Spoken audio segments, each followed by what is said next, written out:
Muito boa noite, muito boa noite. Sejam bem-vindos ao canal. Mais uma vez aqui o professor Wanderson. Vamos dar continuidade aos nossos estudos. E hoje nós iremos concluir o estudo da legislação extravagante. Nós já vimos hoje aí também a lei de drogas, que é a lei 11.343 de 2006. E agora nós iremos estudar a lei de organizações criminosas, a lei 12.850 de 2013. Para fechar o balão aí do estudo da legislação extravagante. Sem mais delongas, vamos dar continuidade aí aos nossos estudos. É a lei 12.850 de 2 de agosto de 2013. Essa lei define a organização criminosa e dispõe sobre a investigação criminal, os meios de obtenção da prova, infrações penais correlatas e o procedimento criminal. Altera o Decreto-Lei 28.848, de 7 de dezembro de 1940, que é o Código Penal. Revoga a Lei 9.034, de 3 de maio de 1995, e dá outras providências. A Presidenta da República faço saber que o Congresso Nacional decreta e eu sanciono a seguinte lei. O capítulo 1 da Lei de Organizações Criminosas, ele vai falar da organização criminosa.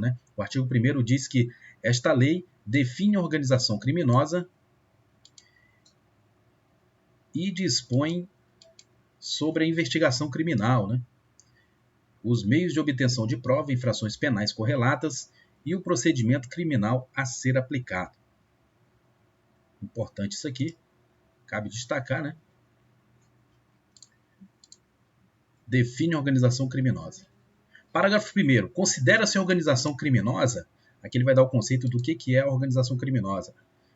A associação de 4 ou mais pessoas estruturalmente ordenada e caracterizada pela divisão de tarefas, ainda que informalmente, com o objetivo de obter, direta ou indiretamente, vantagem de qualquer natureza, mediante a prática de infrações penais, cujas penas máximas sejam superiores a 4 anos ou que sejam de caráter transnacional. Então, qualquer organização aí que tenha associação de 4 ou mais pessoas estruturalmente é considerada uma ORCRIM, uma organização criminosa, Então, para a prática de qualquer infração penal, seja tráfico de drogas, seja roubo para furto, qualquer prática de crime cuja pena máxima seja superior a 4 anos.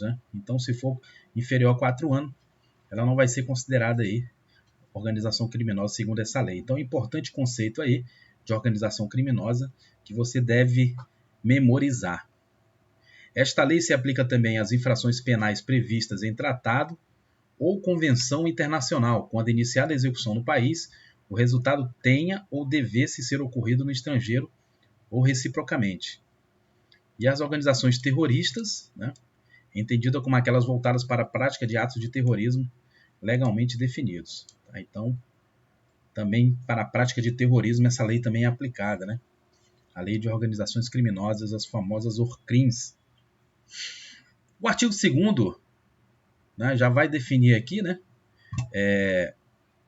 vai demonstrar uma conduta que define e também menciona a pena, Promover, constituir, financiar, integrar pessoalmente ou por interposta pessoa a organização criminosa. O artigo 2º ele já define aqui a prática de crime de integrante de organização criminosa, não apenas para integrantes, mas também para quem financia, para quem cria, constitui ou promove a organização criminosa. É uma pena de reclusão de 3 a 8 anos, multa, e sem prejuízo das penas correspondentes às infrações penais praticadas.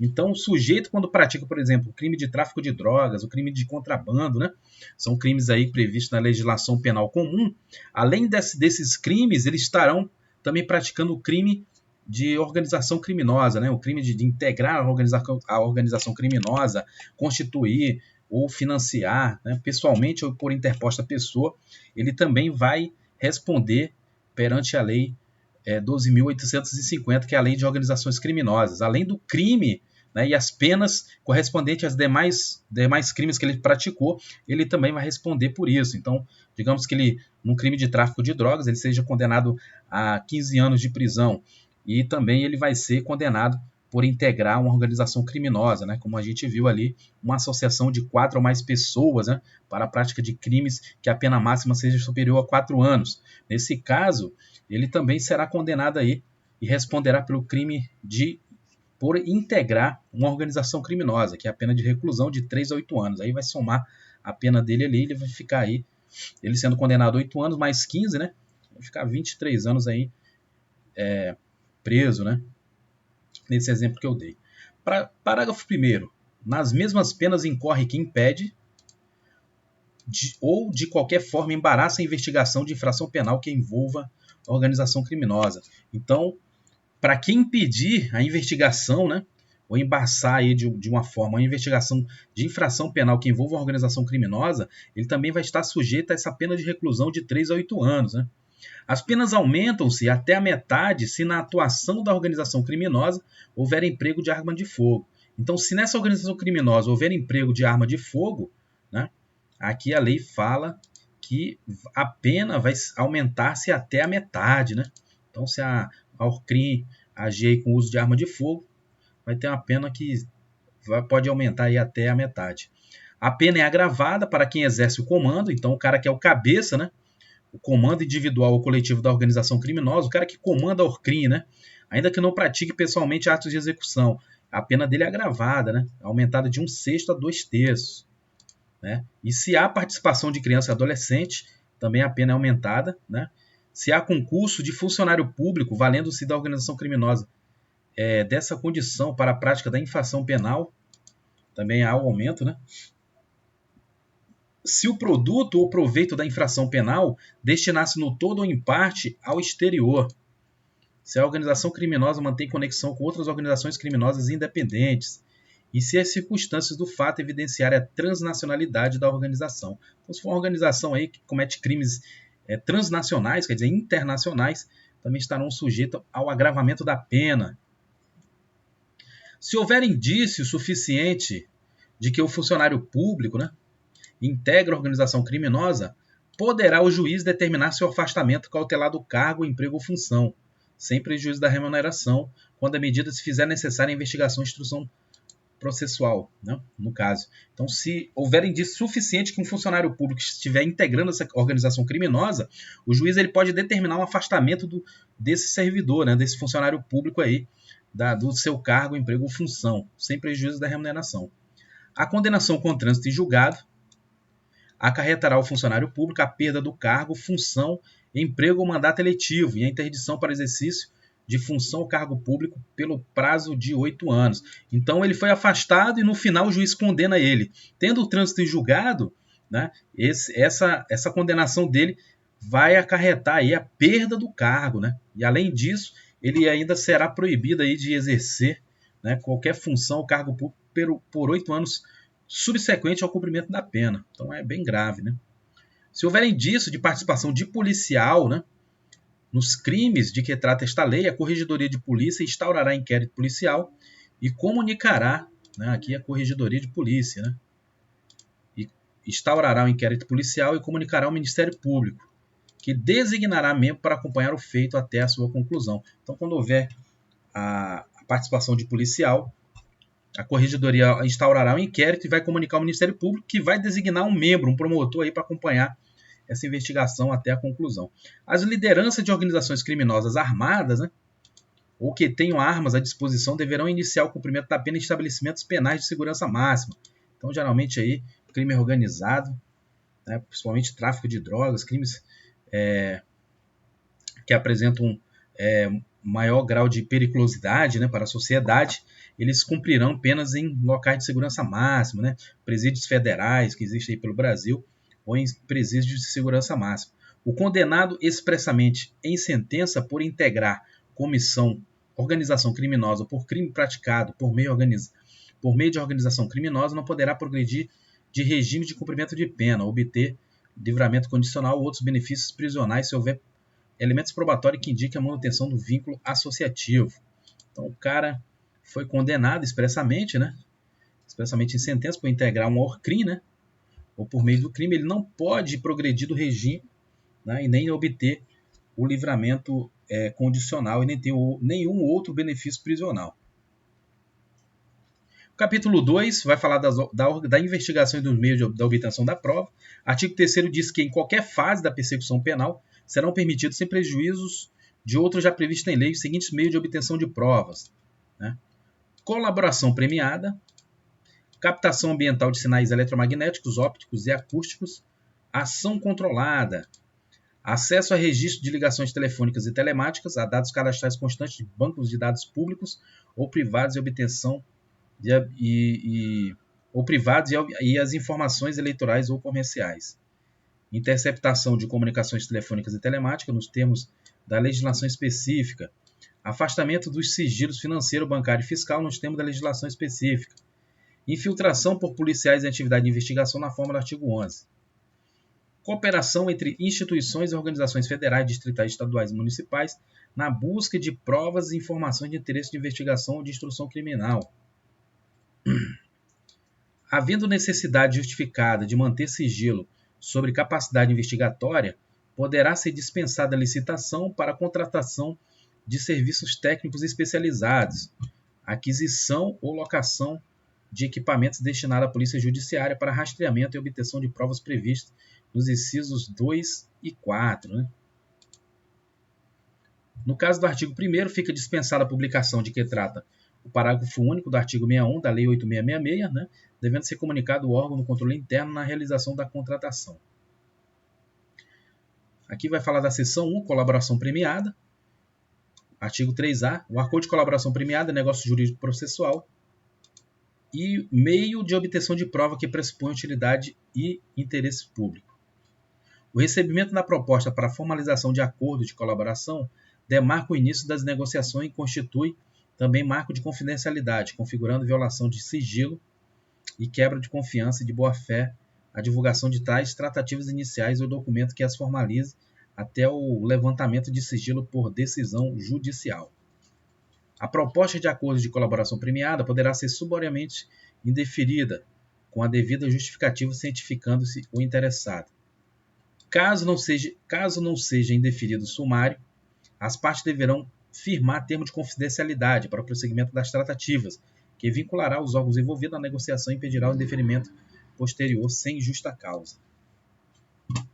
O recebimento de proposta de colaboração para análise ou termo de confidencialidade não implica por si só a suspensão da investigação, ressalvado acordo em contrário quanto à propositura de medidas processuais penais, cautelares e assecuratórias, bem como medidas processuais cíveis admitidas pela legislação processual civil em vigor. O acordo de colaboração premiada poderá ser precedido de instrução quando houver necessidade de identificação ou complementação de seu objeto, dos fatos narrados, sua definição jurídica, relevância, utilidade e interesse público. Os termos de recebimento da proposta de colaboração de confidencialidade serão elaborados pelo celebrante e assinados por ele, pelo colaborador e pelo advogado ou defensor público com poderes específicos. Na hipótese de não ser celebrado o acordo por iniciativa do celebrante, esse não poderá se valer de nenhuma das informações ou provas apresentadas pelo colaborador de boa-fé para qualquer outra finalidade. A proposta de colaboração premiada deve estar instruída com procuração do interessado com poderes específicos para iniciar o procedimento de colaboração e suas tratativas, ou firmada pessoalmente pela parte que pretende a colaboração e seu advogado ou defensor público. Nenhuma tratativa sobre colaboração premiada deve ser realizada sem a presença do advogado constituído ou defensor público. É importante esse aqui, né? Então, um destaque maior. Nenhuma tratativa sobre colaboração premiada deve ser realizada sem a presença de advogado constituído ou defensor público. Em caso de eventual conflito de interesse ou de colaborador hipossuficiente, o celebrante deverá solicitar a presença de outro advogado ou participação de defensor público. No acordo de colaboração premiada, o colaborador deve narrar todos os fatos ilícitos para os quais concorreu e que tenha relação direta com os fatos investigados. Incumbe à defesa instruir a proposta de colaboração e os anexos com os fatos adequadamente descritos, com todas as suas circunstâncias, indicando as provas e os elementos de corroboração. O juiz poderá, a requerimento das partes, conceder o perdão judicial. Isso aqui é importante também, né? Que o juiz pode conceder o perdão judicial, né? Reduzir até 2/3 a pena privativa de liberdade, né? Outra atuação que o juiz pode fazer, ou substituí-la por restritiva de direitos, né?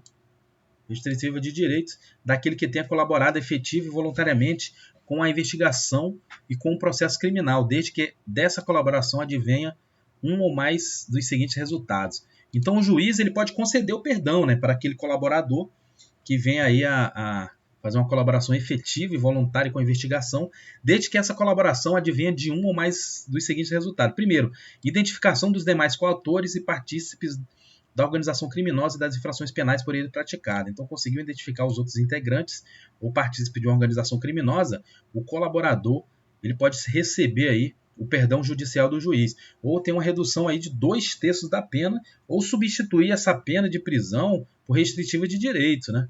Então vai depender da situação, o juiz vai avaliar cada caso concreto. A revelação da estrutura hierárquica e da divisão de tarefas da organização criminosa, a prevenção de infrações penais decorrentes das atividades da organização criminosa e a recuperação total ou parcial do produto ou do proveito das infrações penais praticadas por organização criminosa. E a localização de eventual vítima com a sua integridade física preservada. Em qualquer caso, a concessão do benefício levará em conta, com a personalidade do colaborador, a natureza, circunstância, a gravidade e repercussão social do fato criminoso e a eficácia da colaboração. Vai depender disso aí.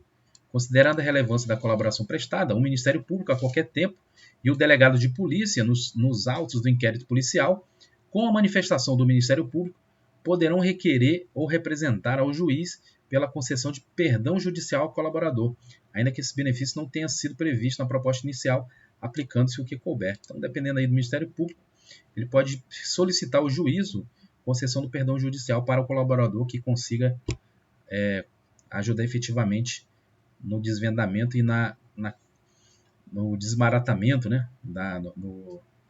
e da identificação aí dessa organização criminosa, revelando a sua estrutura hierárquica, prevendo outras infrações penais, etc. O prazo para oferecimento da denúncia ou processo relativo ao colaborador poderá ser suspenso por 6 meses, né, prorrogáveis por igual período, até que sejam cumpridas medidas de colaboração, suspendendo-se o respectivo prazo prescricional. Nas mesmas hipóteses do caput, o Ministério Público poderá deixar, né, de oferecer denúncia ao colaborador. Então, o Ministério Público aqui ele pode deixar de oferecer denúncia ao colaborador. Nas mesmas hipóteses do caput deste artigo, o Ministério Público poderá deixar de oferecer denúncia se a proposta do acordo de colaboração referir-se à infração cuja existência não tenha prévio conhecimento do colaborador. E o colaborador não for líder da organização criminosa, né? E não for o primeiro a prestar efetiva colaboração nos termos deste artigo. Considera-se existente conhecimento prévio da infração quando o Ministério Público ou a autoridade policial competente tem instaurado inquérito ou procedimento investigatório para apuração dos fatos apresentados pelo colaborador. Então, se o colaborador apresentar fatos que já tem inquérito policial ou o Ministério Público ou a polícia já esteja investigando, então ele não vai ser considerado, não vai ser aproveitado em nada. Se a colaboração for posterior à sentença, a pena poderá ser reduzida até a metade ou será admitida progressão de regime, ainda que ausente os requisitos objetivos. Então, um regime fechado pode haver uma progressão de regime para o semiaberto ou para o aberto, dependendo da pena. O juiz não participará das negociações realizadas entre as partes para a formalização do acordo de colaboração, que ocorrerá entre o delegado de polícia, o investigado e o defensor, com a manifestação do Ministério Público, ou conforme o caso, entre o Ministério Público, o investigado, o acusado e o seu defensor. Então, o juiz ele não participa dessas negociações aí. Realizado o acordo na forma do parágrafo 6º, o respectivo termo, acompanhado das declarações do colaborador e de cópia de investigação, será remetido ao juiz para homologação, o qual deverá verificar sua regularidade, legalidade e voluntariedade, podendo, para este fim, sigilosamente ouvir o colaborador na presença de seu defensor. Realizado o acordo, né? Parágrafo 7º. Realizado o acordo na forma do parágrafo 6º deste artigo, será remetido o respectivo... não, houve uma alteração da lei, né, que mudou, incluiu aqui essa parte final, né, do seu defensor, oportunidade que analisará os respectivos aspectos da homologação. Aí daqui você vai pular.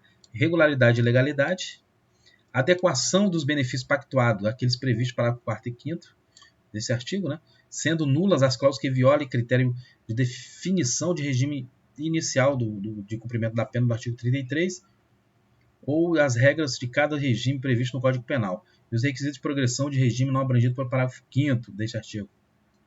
Adequação dos resultados de colaboração aos resultados mínimos exigidos aqui conforme os incisos 1, 2, 3, 4 e 5. Voluntariedade e manifestação de vontade, especialmente nos casos em que o colaborador está ou esteve sob efeito de medidas cautelares. Que a parte, o juiz ou o tribunal deverá proceder à análise fundamentada do mérito da denúncia, do perdão judicial e das primeiras etapas de aplicação da pena, nos termos do Decreto-Lei 2.848, de 7 de dezembro de 1940, e o Decreto-Lei 3.689, de 3 de outubro de 1941, antes de conceder os benefícios pactuados, exceto quando o acordo prevê o não oferecimento da denúncia na forma dos parágrafos 4º e artigo 4º-A deste artigo, ou se já tiver sido proferida a sentença. Parágrafo 7º-B. São nulas de pleno direito as previsões de renúncia ao direito de impugnar a decisão homologatória. O juiz poderá recusar a homologação à proposta que não atender aos requisitos legais ou adequá-la ao caso concreto. Houve uma alteração aqui, né? O juiz poderá recusar a homologação da proposta que não atender aos requisitos legais, devolvendo as partes para adequações necessárias. Depois de homologado o acordo, o colaborador poderá sempre, acompanhado pelo seu defensor, ser ouvido pelo membro do Ministério Público ou pelo delegado de polícia responsável pelas investigações. As partes podem retratar-se da proposta, caso em que as provas autoincriminatórias produzidas pelo colaborador não poderão ser utilizadas exclusivamente em seu desfavor. Em todas as fases do processo, deve garantir ao réu delatado a oportunidade de manifestar-se após o decurso do prazo concedido ao réu que o delatou. A sentença apreciará o termo do acordo homologado e sua eficácia. Ainda que o beneficiado por perdão judicial ou não denunciado, o colaborador poderá ser ouvido em juízo a requerimento das partes por iniciativa da autoridade judicial. Sempre que possível, o registro dos atos de colaboração será feito por meio de recursos de gravação magnética, estenotípia digital ou técnica similar, inclusive audiovisual, destinado a maior fidelidade das informações. Ela vai gravar um videozinho aí, né?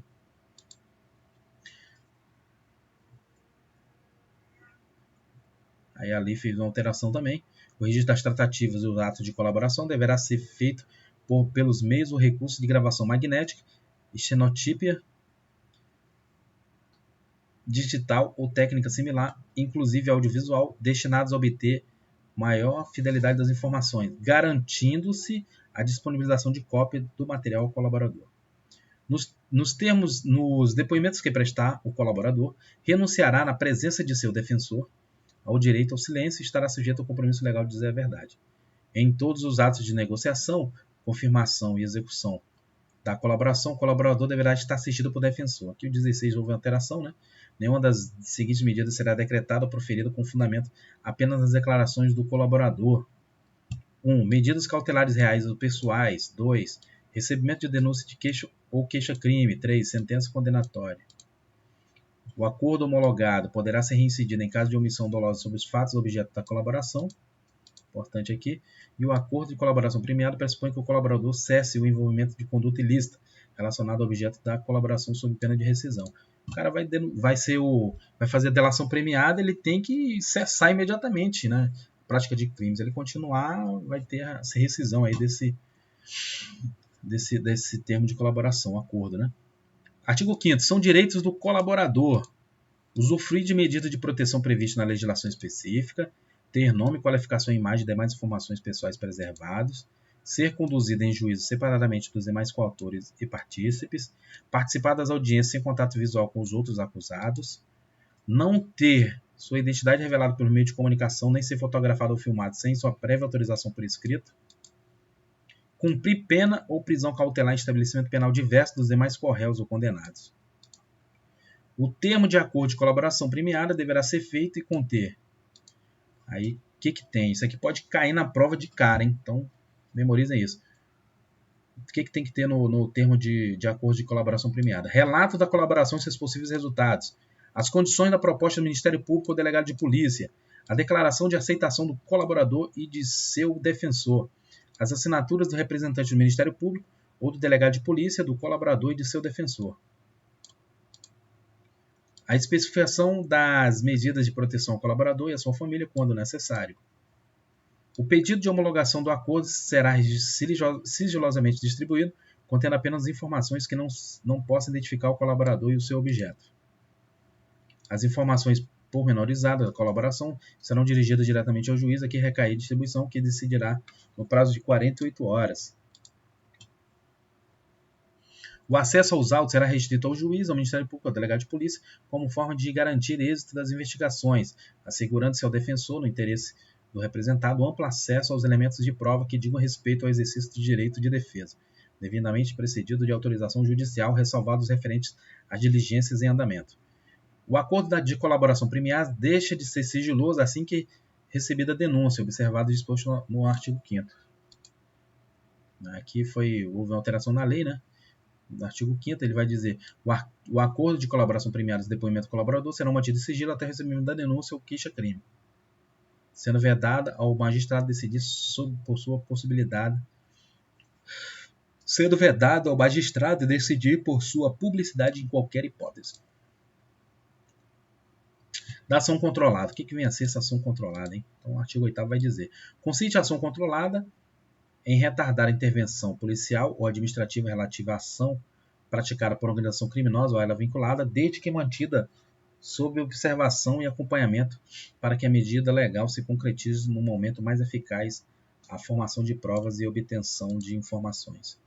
O retardamento da intervenção policial ou administrativa será previamente comunicado ao juiz competente, que, se for o caso, estabelecer seu limite, comunicará ao Ministério Público. A comunicação será sigilosamente distribuída de forma a não conter informações que possam indicar a operação a ser efetuada. Até o encerramento da diligência, o acesso aos atos será restrito ao juiz, ao Ministério Público, ao delegado de polícia, como forma de garantir êxito das investigações. Ao término da diligência, elaborar-se-á auto circunstanciado acerca da ação controlada.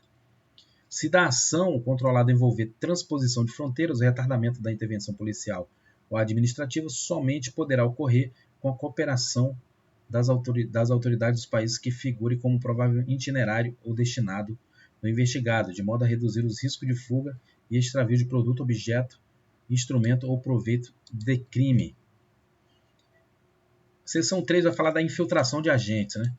O que vem a ser essa infiltração de agentes? Infiltração de agentes de polícia em tarefa de investigação, né? Representada pelo delegado de polícia ou requerida pelo Ministério Público, após a manifestação técnica do delegado de polícia, quando solicitada no curso do inquérito policial. Será precedida de circunstância motivada e sigilosa autorização judicial que estabelecerá seus limites. Na hipótese de representação do delegado de polícia, o juiz competente decidiu virar ao Ministério Público. Será admitida a infiltração se houver indícios, né, de infração penal de que trata o artigo 1º e se a prova não puder ser produzida por outros meios disponíveis. Então aí o cara vai se infiltrar em um agente, né, no meio da organização criminosa. A infiltração será autorizada pelo prazo de 6 meses sem prejuízo de eventuais renovações, desde que comprovada a sua necessidade. Fim do prazo previsto no parágrafo 3º, o relatório circunstanciado será apreciado pelo juiz competente, que imediatamente cientificará o Ministério Público. No curso do inquérito policial, o delegado de polícia poderá determinar seus agentes ao Ministério Público e poderá requisitar a qualquer tempo relatório de atividade de infiltração. Será admitida a ação de agentes de polícia infiltrados virtuais, obedecidos os requisitos do caput do artigo 10 na internet, com o fim de investigar crimes previstos nesta lei e a eles conexos, praticados por organizações criminosas, desde que demonstrada sua necessidade, indicados o alcance dos policiais, os nomes, apelidos ou os apelidos das pessoas investigadas e, quando possível, os dados de conexão cadastrais que permitam a identificação das pessoas. Para efeito disposto desta lei, consideram-se dados de conexão, informações referentes à hora, data, início, término, duração, endereço de protocolo de internet, o IP utilizado e terminal de origem de conexão. Dados cadastrais, informações referentes a nome e endereço de assinante, o número de registro autenticado para a conexão, que pertence ao endereço de IP. Identificação de usuário ou código de acesso que tenha sido atribuído no momento da conexão. Na hipótese de representação do delegado de polícia, o juiz competente decidiu virar ao Ministério Público. De praxe, né? Será admitida a infiltração se houver indícios de infração penal de que trata o artigo 1º desta lei, se as provas puderem ser produzidas por outros meios. Tudo alterações novas, né? A infiltração será autorizada pelo prazo de 6 meses, sem prejuízo de eventuais renovações, mediante órgãos judiciais fundamentados, e desde que o total não exceda 720 dias e seja comprovada a necessidade. Fim do prazo do artigo No parágrafo 4º deste artigo, o relatório circunstanciado juntamente com todos os atos eletrônicos praticados durante a operação deverão ser registrados, gravados, armazenados e apresentados ao juiz competente, que imediatamente cientificará o Ministério Público. No curso do inquérito policial, o delegado de polícia poderá determinar seus agentes e o Ministério Público e o juiz competente poderão requisitar a qualquer tempo o relatório da atividade de infiltração. É nula a prova obtida sem observância do disposto neste artigo. As informações da operação de infiltração serão encaminhadas diretamente ao juiz responsável pela autorização da medida, que zelará por seu sigilo. Então vai direto para o juiz. Antes da conclusão da operação, o acesso aos autos será reservado ao juiz, ao Ministério Público e ao delegado de polícia responsável pela operação, com o objetivo de garantir o sigilo das investigações. Não comete crime o policial que oculta sua identidade para, por meio da internet, colher indícios de autoria e materialidade dos crimes previstos no artigo 1º desta lei. O agente policial infiltrado que deixar de observar a estrita finalidade da investigação responderá pelos excessos praticados. Concluída a investigação, todos os atos eletrônicos praticados durante a operação deverão ser registrados, gravados, armazenados e encaminhados ao juiz e ao Ministério Público, juntamente com o relatório circunstanciado. Os atos eletrônicos registrados, citados no caput deste artigo, serão reunidos em autos apartados, e apensado o processo criminal juntamente com o inquérito policial, assegurando-se a preservação da identidade do agente infiltrado e a intimidade dos envolvidos. O requerimento do Ministério Público ou a representação do delegado de polícia para infiltração de agentes conterão a demonstração da necessidade da medida, o alcance das tarefas dos agentes e, quando possível, os nomes ou apelidos das pessoas investigadas e o local da infiltração. Parágrafo único. Os órgãos de registro e cadastro público poderão incluir nos bancos de dados próprios, mediante procedimento sigiloso e requisição da autoridade judicial, as informações necessárias à efetividade da identidade fictícia criada, nos casos de filtração de agentes na internet. O pedido de filtração será sigilosamente distribuído, de forma a não conter informações que possam indicar a operação ser efetivada ou identificar um agente que será infiltrado. As informações quanto à necessidade de operação de infiltração serão dirigidas diretamente ao juiz competente, que decidirá no prazo de 24 horas após manifestação do Ministério Público, na hipótese de representação do delegado de polícia, devendo-se adotar as medidas necessárias para o êxito das investigações e a segurança do agente infiltrado. Os autos contendo as informações da operação de infiltração acompanharão a denúncia do Ministério Público quando serão disponibilizadas à defesa, a segurança e a preservação da identidade do agente. Havendo indício seguro de que o agente infiltrado sofre risco iminente, a operação será sustada mediante requisição do Ministério Público ou pelo delegado de polícia, dando-se imediata ciência ao Ministério Público e à autoridade judicial. O agente que não guardar em sua atuação a devida proporcionalidade com a finalidade de investigação responderá pelos excessos praticados. Não é punível no âmbito da infiltração a prática de crime pelo agente infiltrado no curso da investigação, quando inexigível conduta diversa. São direitos do agente recusar ou fazer cessar a atuação infiltrada, ter a sua identidade alterada, aplicando-se o que couber o disposto no artigo 9º da Lei 9.807, de 13 de julho de 99, bem como usufruir a medida de proteção de testemunho. Ter seu nome, sua qualificação, sua imagem, sua voz e demais informações pessoais preservadas durante a investigação e o processo criminal, salvo se houver decisão judicial em contrário. Não ter sua identidade revelada, nem se fotografada ou filmada por meio de comunicação sem sua prévia autorização por escrito. Do acesso, aqui a seção 4 vai falar do acesso a registros, dados cadastrais, documentos e informações. O delegado de polícia e o Ministério Público terão acesso, independentemente de autorização judicial, apenas aos dados cadastrais do investigado, que informem exclusivamente e a qualificação pessoal, a filiação e o endereço mantido pela Justiça Eleitoral, empresas telefônicas, instituições financeiras, provedores de internet e administradores de cartão de crédito. As empresas de transporte possibilitarão, pelo prazo de 5 anos, acesso direto e permanente do juiz, do Ministério Público ou do delegado de polícia aos bancos de dados de reservas e registros de viagens. As concessionárias de telefonia fixa ou móvel manterão, pelo prazo de 5 anos, a disposição da autoridade mencionada no artigo 5º, no artigo 15, registro de identificação dos números dos terminais de origem e de destino de ligações telefônicas internacionais, interurbanas e locais. A seção 5 vai falar sobre os crimes ocorridos na investigação e na obtenção da prova. O artigo 18 vai dizer que revelar a identidade, fotografar ou filmar o colaborador sem sua prévia autorização por escrito é um crime, pena de reclusão de 1 a 3 anos e multa. Imputar falsamente sob pretexto de colaboração com a justiça a prática de infração penal à pessoa que sabe ser inocente ou revelar informação sobre estruturas de organização criminosa que sabem verídicas. Pena de reclusão, 1 a 4 anos e multa. Descumprir determinação de sigilo das investigações que envolvam a ação controlada e a infiltração de agentes, reclusão de 1 a 4 anos e multa.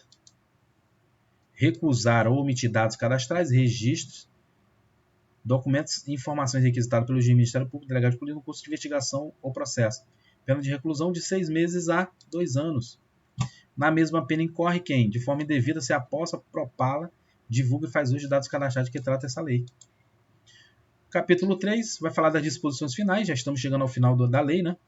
Vai dizer aqui que os crimes previstos nesta lei e as infrações penais conexas serão apurados mediante procedimento ordinário previsto no Código de Processo Penal, observado o disposto parágrafo único desse artigo. A instrução criminal deverá ser encerrada em prazo razoável, o qual não poderá exceder 120 dias quando o réu estiver preso. Tá? Prorrogável em até igual período por decisão fundamentada, devidamente motivada pela complexidade da causa e pelo fato procrastinatório atribuído ao réu. O sigilo da investigação poderá ser decretado pela autoridade judicial competente para a garantia da celeridade e da eficácia das diligências investigatórias, assegurando seu defensor, no interesse do representado, amplo acesso aos elementos de prova que digam respeito ao exercício do direito de defesa devidamente precedido de autorização judicial, ressalvados os referentes às diligências em andamento. Parágrafo único. Determinado depoimento do investigado e seu defensor terá assegurada a prévia vista dos autos, ainda que classificado como sigiloso, no prazo mínimo de 3 dias que antecede o ato, podendo ser ampliado a critério da autoridade responsável pela investigação. E o artigo 24 em diante, até o 27, vai alterar alguns artigos da lei, e assim nós encerramos o estudo aí da Lei de Organizações Criminosas, a nossa Lei 12.850. Encerramos também o estudo da legislação extravagante, né? Já encerramos o estudo de legislação de conhecimentos específicos aí, que é aquelas 3 leis que vai valer 40% da prova, né?